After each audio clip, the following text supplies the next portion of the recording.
দুটো পা একসাথে করো।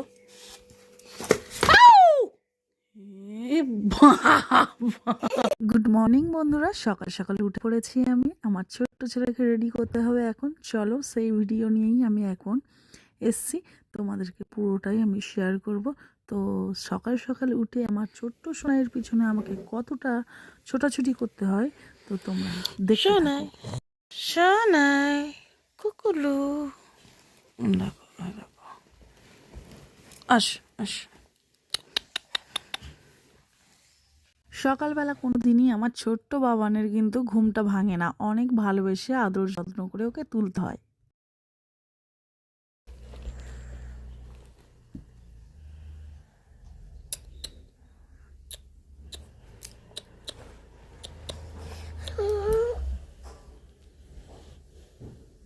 Good morning Sonai, good morning Sonai. Sonai, তুমি আমাকে গুড মর্নিং বলবে না? হ্যাঁ, গুড মর্নিং মা। সোনা বেটা, বাপান। তো ওকে অনেক কষ্ট করে তো আমি তুললাম, তুলে একটু দেখো কোলে বসিয়ে আদর করতে হবে। ওদিকে আমার শাশুড়ি মা কি টিফিন করছে আজকে তোমরা দেখে নাও। বাবুনের জন্য আর ওর বাবার জন্য আজকে আমাদের বাড়ি চাও হচ্ছে। আর এই টিফিনের দায়িত্বটা বেশি। কি রে, আবার শুয়ে বসে মুড়ে দিয়ে? এই বাবুন, তুমি কি যাবে না? এই যে এইদিকে তাকাও, এদিকে তাকাও। এই যে এই যে এই যে, তুমি যাবে না স্কুলে? না, বাবা, কম্বল গায়ে দিয়ে আবার শুয়ে পড়ছে, ব্ল্যাঙ্কেট গায়ে দিয়ে। না, ঘুমা ঘুমা ঘুমা ঘুমা, ঘুমে পড়বি না? ঘুমাও, মুড়ি দিয়ে ঘুমাও। এতো এতো। আমি ঘুম থেকে উঠি 6:30। আমার সোনাইকে রেডি করতে করতে আমার সময় হয়ে যায় প্রায় 8টা বাজতে 20 মিনিট থাকে। বাড়ির দিয়ে বেরোই, এতটাই টাইম চলে যায় ওকে আদর করে তুলতে, ওকে কান্নাকাটি করবে সামলাতে। তার মানে অনেক সমস্যা বলতে পারো। তো দেখো ফাইনালি সব কিছু তো আমি রেডি করতে পারলাম। আর দুটো পা একসাথে করো।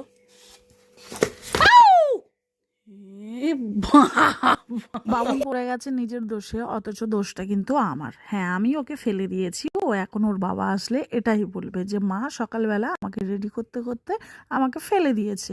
ব্যাস এটাই শুনতে হবে। কিন্তু তোমরাই তো দেখেছো, বলো বন্ধুরা, ও কিন্তু পা দুটো একসাথে করেনি বলে পড়ে গেছে। তো এরকম ডেলি ডেলি শুনতে হয়, ওর নালিশ প্রচুর। এদিকে বিছানাপত্র কিন্তু একদম ওলট পালট গোছানো হয়নি। ওদিকে বাবানকে ব্রাশটা করে নিয়ে চল।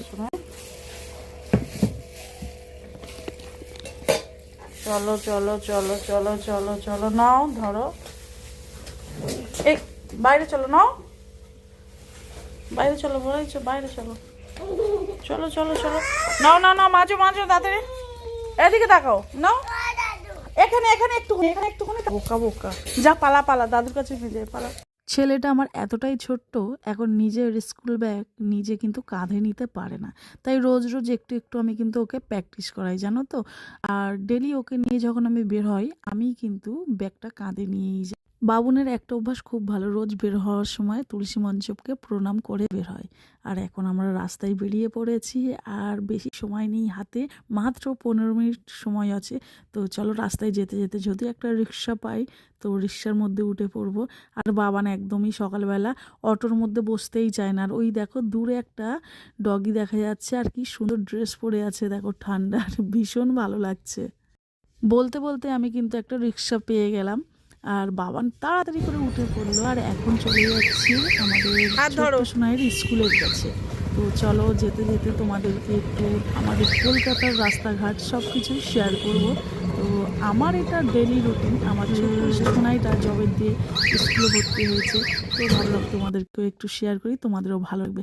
আর প্রচুর তাড়া ছিল জানো। এখন আমি একদম স্কুলের মুখে চলে এসেছি।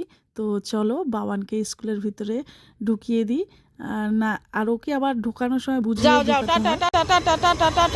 বাবানের একটু পড়ে যাওয়া অভ্যাস বেশ ভালোই আছে, কারণ ও ওপরের দিকে তাকিয়ে বেশি চলে, নিচের দিকে তাকায় না। আমরা যেমন নিচের দিকে তাকাই, ও কিন্তু এদিক ওদিক সব দিকে তাকাতে তাকাতে নিজেই ঢাবাস করে পড়বে।